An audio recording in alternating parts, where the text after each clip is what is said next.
কারে বোকা সুদা বানানো যায়, কারে বোকা সুদা বানানো যায়। Excuse me ma'am. হ্যাঁ বলুন। অ্যাকচুয়ালি আমি মর্নিয়া কোম্পানির লোন ডিপার্টমেন্ট থেকে আসছি। তো আমি কি ছিড়বো? না, আপনার হাতে যদি ফাউ টাইম থেকে থাকে তাহলে আমাদের কোম্পানির এই ফাউ বিলটা শিখতে পারেন। আমি কেন এসব ছিড়তে যাবো? তাহলে এই বিলটা তারাই একমাত্র শিখতে পারে, যাতে কাজ নাই, কর্ম নাই, ফাউ অগাধ টাইম রয়েছে, তারাই একমাত্র এই বিল শিখতে পারে।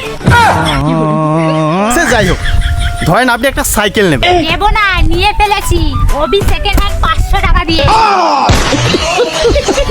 ও আচ্ছা, ধরেন আপনি একটা বাইক নেবেন। নিয়েছিলাম, কিন্তু ওতে আমার বর অ্যাক্সিডেন্ট করেই মারা গেছে। साला ये दुख का खत्म नहीं होता। ওহো, আপনি তাহলে সিঙ্গেল? আর তাহলে আপনার হাতে ও হ্যালো, বর মারা গেছে, পাড়া প্রতিবেশী তো মরেনি। আচ্ছা আচ্ছা সব বাদ দেন। ধরেন আপনি একটা প্লেনে করে কোথাও ঘুরতে গেলেন, আর হঠাৎ করে প্লেনটা ক্র্যাশ হয়ে গেল, আর আপনি মরেও গেলেন। সেই কারণে আমাদের মরণবীমা কোম্পানি থেকে 3 লাখ টাকা পর্যন্ত আপনিই পাবেন। মরে গেলে টাকাটা কে পাবে? কেন আপনিই পাবেন? শুয়োরের বাচ্চা ইয়ার্কি হচ্ছে কেন? আমি পাবো না, তোর বাপ নেবে টাকাটা।